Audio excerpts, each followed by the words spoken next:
Olá, tudo bem? Sandra Taralo. Estamos aqui em mais um dia de nossa segunda aula do nosso mini curso, né? Com as nossas mini aulas a respeito de temas importantes para o secretariado remoto. E hoje a nossa aula é sobre precificação. Eu sei o quanto vocês gostam e querem ouvir sobre precificação. É uma coisa importante, né? A gente sabe. É claro que existem outras coisas que estão aí em volta de todo esse processo do secretariado remoto, e a gente vai falar um pouquinho hoje, então, sobre precificação. Claro, se você quiser esse material, e também saber de outras atividades, de outras coisas que eu vou fazer, entra no nosso grupo do WhatsApp Crie Sua Carreira, tá?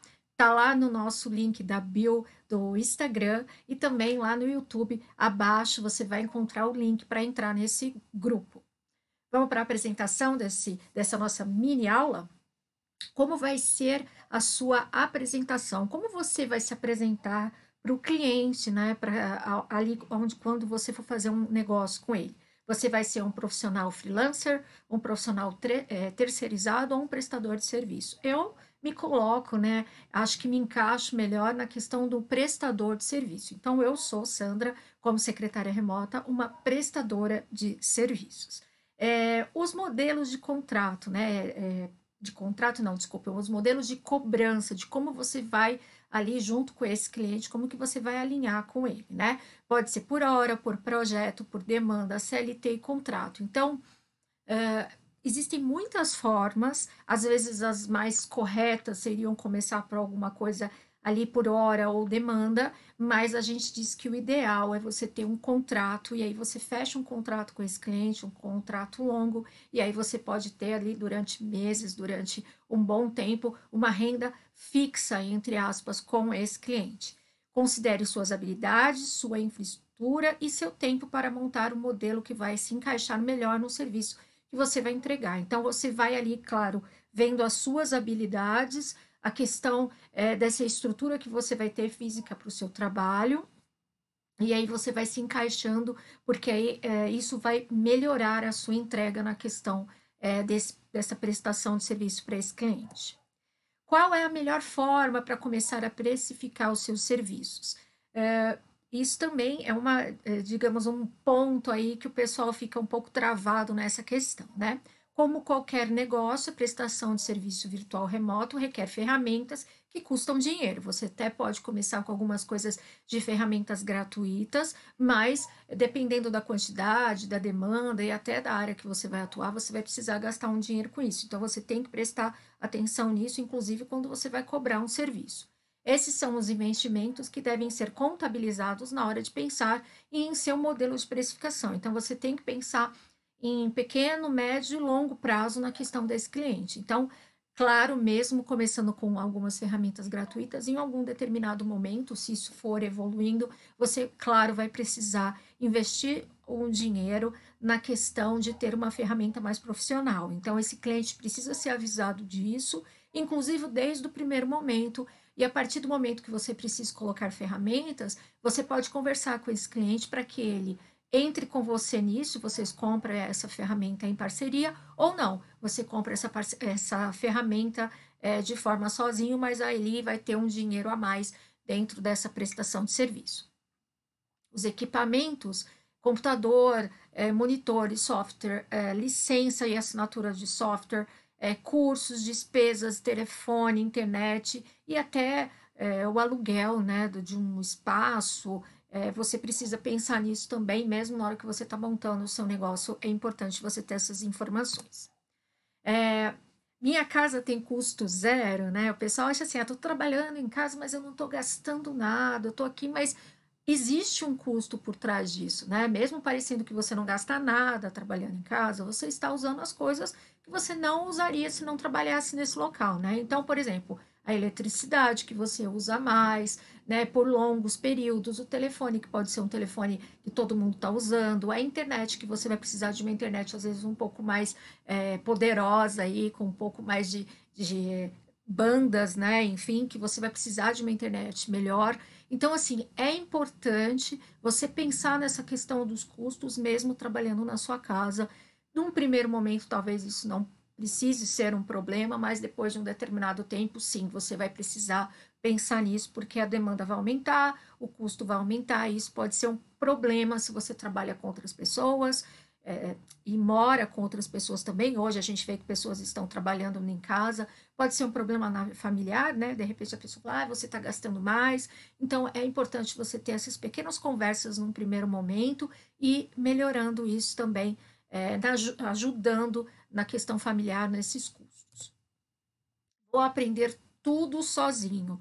Sim, hoje a gente acredita que tem muita informação na internet, você vai poder conhecer muita coisa, mas pense em se desenvolver, né? Pense no seu negócio, pense em aprender a desenvolver as suas habilidades, aprender novas coisas. Então, ter ali também um valor separado para fazer um curso, mas especializar em alguma coisa, participar de um evento, é importante. Então, isso também não é um gasto, você vai ter esse dinheiro como um patrimônio seu que você está investindo na sua carreira. Eduque seus clientes. Importante isso. Converse claramente com o seu cliente sobre o tempo que você levará para fazer cada demanda. As pessoas acreditam que, às vezes, porque você está trabalhando em casa, porque você está prestando serviço, você vai fazer isso rapidamente, e às vezes não é bem assim. Então, é importante você ser muito transparente com esse cliente. Mencione o uso de ferramentas e o benefício que essas ferramentas vão trazer. Então, ele tem que saber que você vai usar determinadas ferramentas, essas ferramentas serão um benefício, um ganho para ele como cliente e para o cliente dele, se isso atingir esse terceiro nível, tá? Tenha em mente que, mesmo assim, ele poderá não concordar, mas não se incomode se perder um ou dois clientes. Então, mesmo você sendo clara, objetiva, explicando para ele que você não trabalha só com ele, que há um ganho na questão de ter ferramentas, ele pode falar simplesmente que não quer trabalhar com você e que vai partir para uma outra opção. Ok, não fique pirado por causa dessa questão. Isso acontece muito. O cliente sai, vai embora, depois volta, ou mesmo não estando com você, ele vai te indicar para outra pessoa. Então, essa rotatividade pode ser importante num primeiro momento. Mas tenha certeza que os que ficarem serão excelentes parceiros de trabalho. Só vão ficar aqueles com você que realmente se identificam. Então, pense nisso como um ganho, não como um problema. Não deixe que o cliente mande no valor do trabalho demanda. Assim, é importante você entender que, se você está cobrando um valor, é porque você pensou na hora, no tempo, na ferramenta. E aí, quando você apresenta para um cliente, ele vai falar assim: ah, não, mas isso aí só custa isso, aquilo ali só custa aquilo. Ele vai querer mandar naquilo que você está fazendo. Não deixe, tá? Isso pode ser uma relação muito ruim a longo prazo também, porque ele vai querer te ligar o tempo todo, ele vai te pedir várias coisas, ele vai te encher a paciência. Então, esse cliente às vezes pode ser um problema para você e não uma solução. E aí, por hora, contrato mensal, né? A maioria dos freelancers e prestadores de serviços autônomos começam cobrando por hora. É uma forma de você captar e cativar esse cliente, fazer um serviço para ele por hora, né? Por demanda. Os freelas, né? Os freelancers fazem isso, e é dessa forma que ele consegue captar esse cliente, trazer ele para si. O contrato mensal é uma coisa mais estável, uma coisa que te deixa um pouco mais seguro, né? Muitos clientes pedem pelo valor de contrato mensal com tudo, porque é mais fácil de calcular em seus orçamentos, e é mais fácil também. Alguns clientes têm uma dificuldade de se relacionar, né? De trazer isso para você. E quando ele faz um contrato mensal, com todas as cláusulas, com tudo certinho, ele pode se sentir mais seguro. Então, pense nessa questão do contrato mensal. Considere misturar as duas opções e ofereça um modelo híbrido de precificação. Então, converse com ele para tal demanda, contrato mensal, para tal demanda, hora. Vá testando e conversando com ele, porque eu tenho certeza que ele vai se identificar com alguma coisa que você vai propor.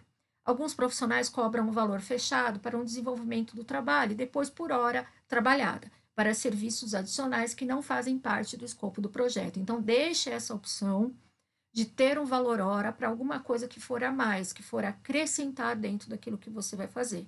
É importante porque o cliente também sente que ele tem uma versatilidade ali, ele pode trabalhar com algumas questões. Então, pense nisso.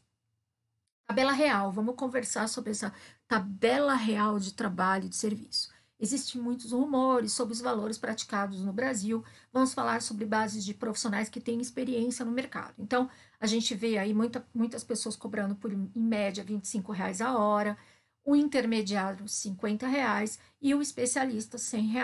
O pacote mensal, mínimo 900, intermediário 2.000 e especialista 3.500. Isso são bases de estudos que eu faço.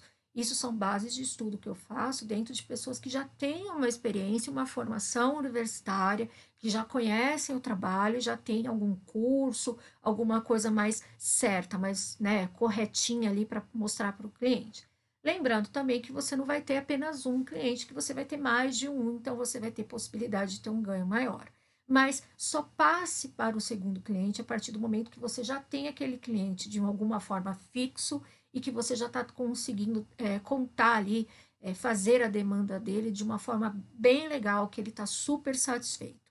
Então, olhe para esses valores e também se imagine fazendo isso de alguma forma, pensando que vai ser bom para você, talvez não seja tudo que você quer ganhar num primeiro momento, quando você já chega num momento ali que você já tem muitos trabalhos de um cliente, aquilo começa a aumentar, às vezes você fica com um, dois clientes ganhando o valor que você gostaria de ganhar mensalmente. Então pense nisso e olhe para esses valores, colocando para a sua realidade. É isso. Essa foi uma aula de precificação, de uma forma aí, mini aula para você entender. Se você quiser mais conteúdos, entre no nosso grupo de WhatsApp, siga nas nossas redes sociais que estão aqui, entre lá no nosso canal do YouTube, que eu sempre estou postando vídeos bem legais. E espero você para a nossa próxima mini aula. Beijo, tchau, tchau.